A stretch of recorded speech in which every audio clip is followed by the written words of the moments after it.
This episode goes out to Carl in Cut and Shoot, Texas.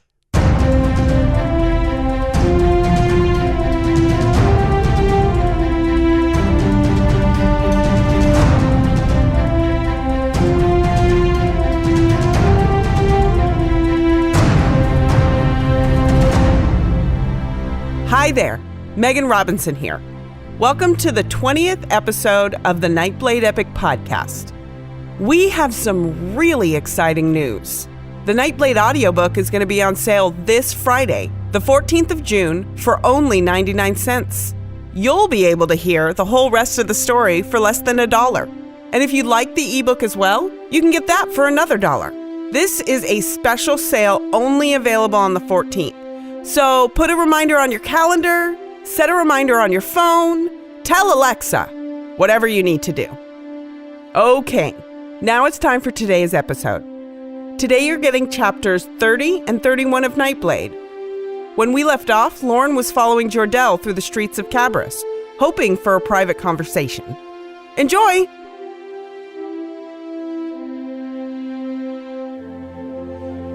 Nightblade, Chapter 30.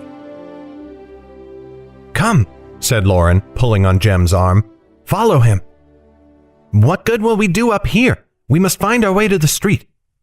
"Very well, but quickly. If we lose sight of him, all the day's waiting will have been for naught." "I think it will be in any case," grumbled Jem.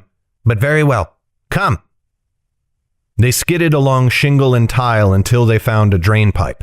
In her haste, Lauren slid too fast and her hands burned against the iron.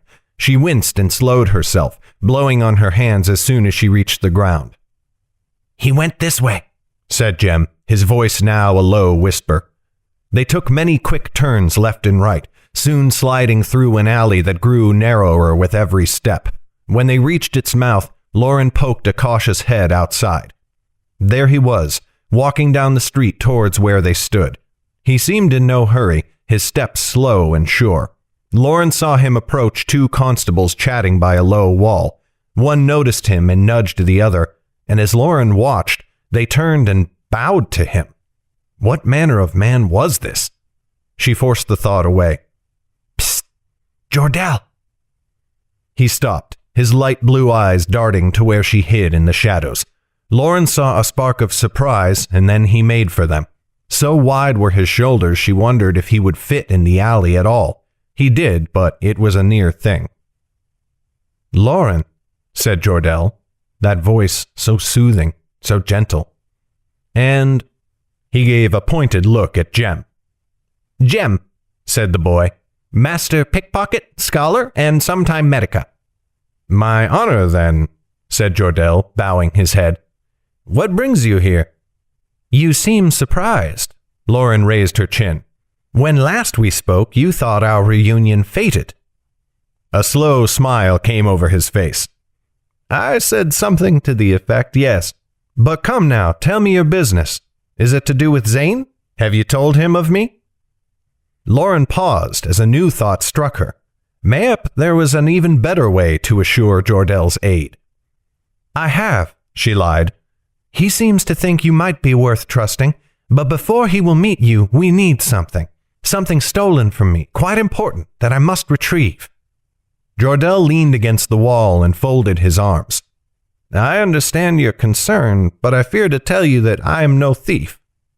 "That is obvious. You have neither the build nor the temperament for it," said Lauren, trying to sound scornful. "And yet you seem to have some influence. Constables do not bow to every man in Cabris." "No, they do not. But how do you think that will help you?" "That is for you to determine if indeed you seek Zane," said Lauren. "I can tell you where this thing is that was stolen from me. I can tell you who holds the key to its freedom. Can you not summon a squadron of constables or mayhap some other men who will swing loyal swords in your name?" The lines of Jordell's face set, resolute and somewhat sad. "Lauren," he said slowly, "I fear that you ask for a favor beyond my power. I cannot help you in this, except mayhap to offer counsel." "Counsel?" Lauren stomped her foot. "What good is that? I do not need counsel. I need men with strong arms and loyal hearts. I am full to bursting with wit, but what good is that without the strength to back it? A spark flashed in Jordel's eyes, and to Lauren's fury, he smirked. With enough wit, the strength of an enemy is useless. That is a lesson I try to impart on all my students. You say that some foe has stolen something from you. What do you still have that this enemy wants? Lauren felt herself shrink. Nothing I can give, for she wants only my blood. Jordel's smile broadened, twisting with a crafty smirk. Well then, why not give that?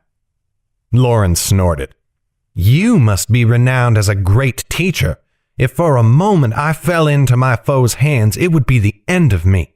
The greatest fortune I could hope for would be a constable's cell. More likely I would find myself handed over to one who hates me even... She stopped.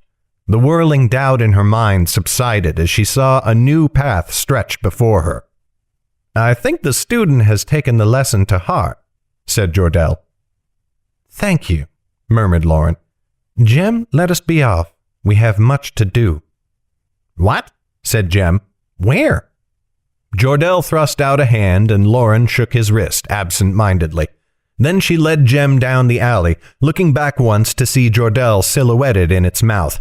Though shadow covered his face, she thought she could see his smile. What madness has seized you? I feel as though the man whispered secret words only you could hear. In a manner of speaking, yes. Lauren's thoughts settled, the plan clear in her mind. We must busy ourselves. Quickly, find a constable. What? Jem looked as though she had gone mad. Never you mind, she said, exasperated. She found an outlet and poked her head out. There, 4 of them stood not far away, hands on swords as they waved off flies with mail-gloved hands. Now, you must go to them, Lauren began. What? Said Jem, his voice nearly a shriek. You must go to them, she insisted, and tell them this exactly. Tell them you have seen the girl that Constable Byrne searches for. Do you hear? Constable Byrne. Tell them that she will be at Auntie's hideout tomorrow at the break of dawn, and they must inform Constable Byrne immediately. I do not think many constables know of Auntie's hideout, said Jem doubtfully. Lauren cuffed him gently on the back of the head. Of course not, fool. Explain to them where it is and what it looks like. Now quickly, go. She shoved Jem out of the alley and slid out of sight. She saw him stand there for a moment, frozen in uncertainty. Then he squared his shoulders and marched off towards the constables. She edged out just far enough to see the ghost of his image around the corner. The constable's eyes locked on him at once, and almost his steps faltered, but he kept on, and soon stood before them, dwarfed by even the shortest. Lauren saw his arms swing wide as he relayed her words, and the constables looked at each other with concern. Then one spoke gruffly, and Jem nodded. Finally, he thrust out a hand. 3 of the constables scowled, but the 4th barked a sharp laugh and pulled out a coin. With a flick of the wrist, he flung it into Jem's chest. The boy caught the coin easily and turned, heading back towards Lauren, who stepped out of sight. Jem appeared in the alley moments later, flipping a silver penny in the air. Done and done, he said, and a coin for my troubles. We are hardly poor. It helped the story, said Jem airily. What constable would believe a beggar boy unless he begged? Lauren rolled her eyes. Come then, now for the great gambit. She strode with purpose through the alley, towards the open square near which they had met Jordel. Jem's steps slowed as they neared the alley mouth, but Lauren pressed on. Lauren, he whispered. She stepped out into the open air. He squeaked, and she heard silence behind her as he thought of what to do. Then he jumped out and ran after her, bare feet slapping against the cobblestones. What are you doing? He said, but he whispered, as though being quiet would hide them, even though he walked in the open under the burning sun. I hope I know, she admitted. Straight to the front doors of the Wormwing she strode. The guards who stood there looked up at her approach, but she walked with such confidence and purpose that they glanced at each other, uncertain. Their moment's hesitation proved all Lauren needed, and she marched straight through the front doors as though she owned the inn and every other building along the street. Jem whimpered audibly as he set foot on the sawdust sprinkled across the hardwood floor. The whole of the elf's purse could have fit within the common room of this place. Lauren scanned the tables as she walked. Many sat in the center of the room, level with her as she entered, but more tables ran along a raised walkway a pace off the ground that spanned the length of the walls, and at one such table she found what she sought. She climbed the stairs and walked straight to the table where Damaris sat. The merchant's startled gaze remained locked on Lauren's face. Gregor stepped forwards as she approached, but Damaris raised a hand to stop him. Without a pause or a second thought, Lauren threw herself into the chair opposite Damaris and leaned back, kicking her boots up to rest on the table. The shock of them rocked Damaris's goblet, tipping it over to send red wine spilling from table to floor. "Greetings again, Damaris of the family Yaren," said Lauren. "I wager that we have much and more to discuss." Nightblade, Chapter 31. For several tense moments, no one moved. Damaris's piercing eyes remained impassive, and Lauren became acutely aware of Gregor's hand resting on the hilt of his sword. Even the servers around the bar froze, all eyes upon the table's occupants. Though she tried to remain still, Lauren's tongue snaked out and ran across her lips. Damaris spoke first. "I will admit more than a little surprise at seeing you here, Lauren of the family Nelda. I thought you had scurried off like a dog, tail between your legs. That was a disappointment, for I had thought so much more of you." Lauren felt a pressure at her elbow as Jem tugged on her sleeve. "Who is this?" the boy whispered. "Be quiet, Jem." Lauren gave a pointed glance at Gregor. "The adults are talking." Damaris smirked, and Lauren hoped the merchant's amusement would outmatch her captain's fury. "You say there are words to be had," said Damaris. "Thus, you seem to know what those words might be. Please, explain." "I thought you might help me acquire something," said Lauren. "Something stolen from me." "Your dagger?" Lauren flinched, and the merchant's smirk widened. "I noticed its absence the moment I saw you. And too, I wondered, where is the fine cloak I made you a gift of?" "It rests in a safe place. I find that outside of shadows it draws too much attention. I thank you for it nonetheless." "My pleasure," said Damaris, inclining her head. "You deserve such and finer, and that is something I would say of few I have met in my travels. Wine?" Lauren nodded and removed her boots from the table. "Thank you." Damaris waved at one of the servers in the room, who rushed to fetch an empty cup while Damaris righted her own and refilled it. Lauren's head felt light. Here she sat, talking with Damaris as if no animosity lay between them. She knew she played a dangerous game, riding upon the edge of a knife that could cleave her in two at a misstep. The merchant would not kill her while Annis's location remained unknown, but the longer the conversation continued, the more control Damaris would reclaim. Lauren must move quickly. "As you no doubt have guessed, there are two sides to the deal I offer," said Lauren. "Indeed," said Damaris. "I suppose that if I can help you retrieve your fine weapon, you will return my daughter to me?" "Just so," said Lauren. "What?" said Jem, aghast. "Lauren, Annis!" "Jem, be silent," snapped Lauren.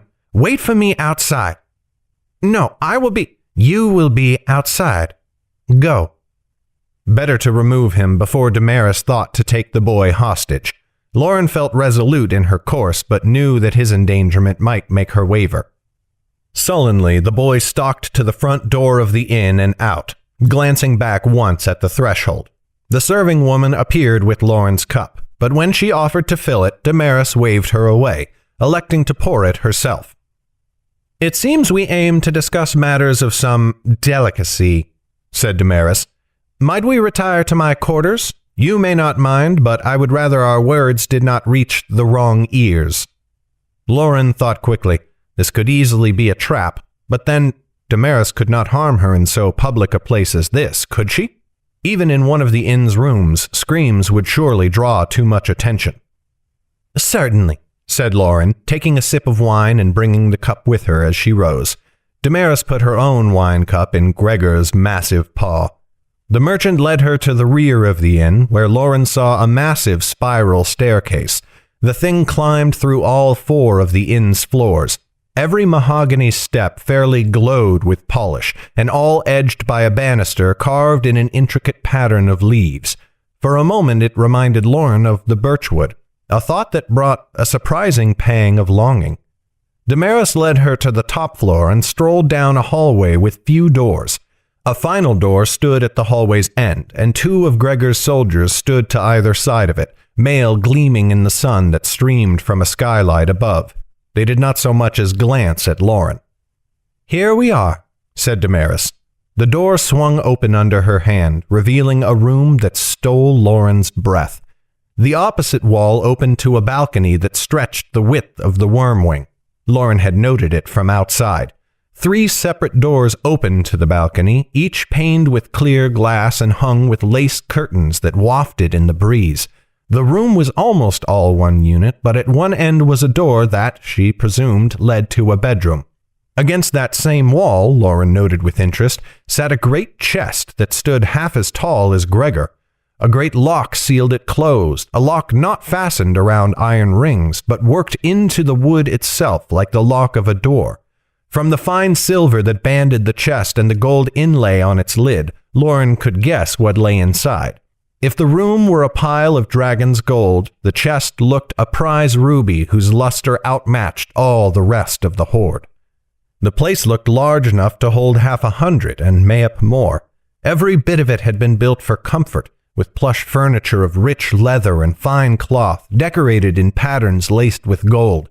Lauren had never imagined this level of opulence, or the life one must lead to grow accustomed to it. "Let us sit here, where both the sun and wind may kiss us." Damaris waved her hand at 2 couches that curled almost around each other, with a small gap between either end and a sort of oval in the middle, holding a low table. The merchant led the way, draping herself lengthwise along the couch and placing her jug and wine cup upon the table. Lauren followed suit, though she sat upright. The better to run, if necessary, she thought. She took another deep gulp of wine, and then thought that mayhap she should keep her head from growing muddled. She pushed the wine cup away. "I find myself more curious with each revelation," said Damaris, returning to their conversation. "Why this sudden change of heart? You seemed eager enough to steal my child away from me. What, now, prompts you to return her? You may choose to believe this or not, but Annis conceived our flight herself. She knew of my danger, yes, but she seemed most eager to escape from you." "Your danger?" said Damaris, spreading her hands in confusion. "What danger was that?" "That you intended to relinquish me to the constables. I know you see me as a foolish girl, but I have never been so foolish that I could not have seen your intent." Damaris's eyes widened, and she leaned forwards with sudden intensity. "Oh, dear child," she said quietly. "Is that what all this mess has been about? You cannot think I meant to leave you in the hands of the king's law." Lauren blinked. "If not, then what did you intend by offering me up to them?" "You would have landed in their cell, certainly," said Damaris. "But once you told them all you knew of the wizard Zane, and that is precious little, I wager, I would have ensured your release. Long is the arm of the king's law, they say, and yet the family Yeren may reach farther." Lauren kept her face calm at the mention of Zane. Could she believe even a word of what the merchant said? She did not know. But whatever her inner thoughts, she could not hesitate now. She knew the course she must follow. "Such words come easily now when you know that if the constables took me, you might never see your daughter again," said Lauren. "But the truth of your words is neither here nor there. Do you know of the weremage Auntie?" "No, though her name fairly terrifies." Lauren allowed herself a small smile. "A jest of a name, yet the woman who holds it is fearsome and fell. It is she who has taken Annis and even now keeps her trapped below the city's streets. My dagger, too, she took. What is your thought, then? That we should break into this weremage's stronghold and rescue your blade as well as my daughter? Lauren shook her head. They must not proceed there without Auntie. If Lauren stood alone when they entered the hidey hole and found Annis absent, all Damaris's attention and wrath would descend on her own head. The door to the room is locked and guarded, said Lauren. Your men may overcome the guards, but still the door will defeat us. Auntie holds the key. We must capture her. Damaris leaned back, nodding. And you know the way to do so, but you lack the means. Hence my Gregor and his soldiers. I understand. Just so, said Lauren, nodding again. Damaris let her eyes fall to her wine cup and ran her finger along its rim before taking another long, slow sip. Lauren forgot her earlier decision, reached for her own wine, and drained it to the dregs. You know, I do respect you, said Damaris, her voice kind, gentle. You have such spirit, and that wide-eyed innocence with which you face the world. It fills me with such longing.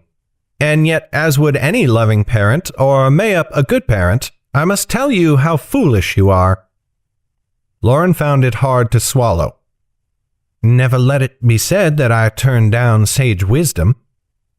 First, you should never have acted against me. You leaped to broad conclusions about my mind and never thought to ask. This mess could have been avoided, over and done with already.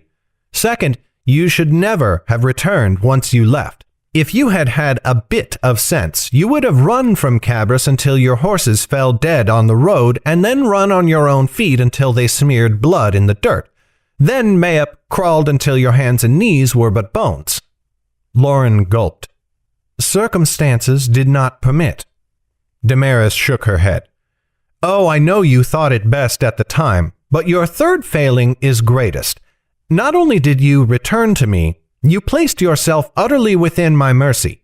You came with me here, alone, where I could kill you at any moment.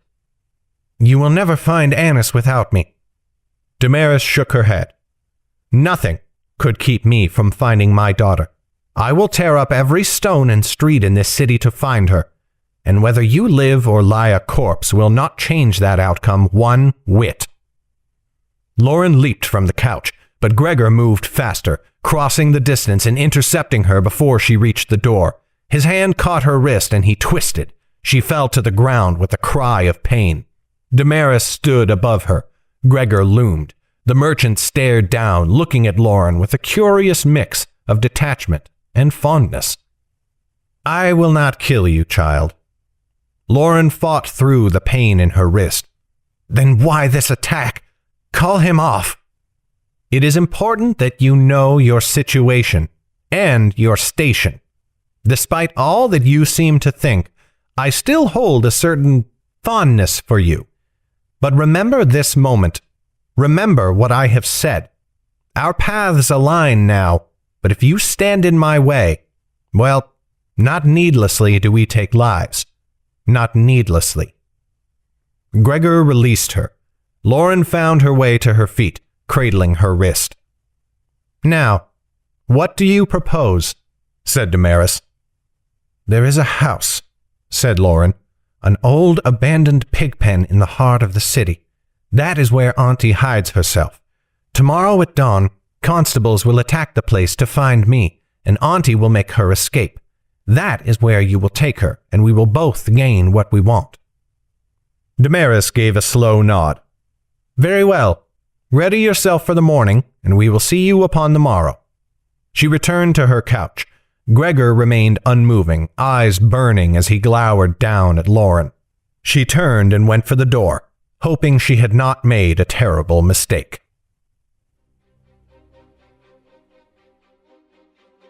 This has been a production of Legacy Books, written and narrated by Garrett Robinson. The music in this podcast was created by Will Musser. Check out his incredible work at willmusser.com. That's WILLMUSSER.com. Today's letter is E. Thanks for listening. Bye-bye.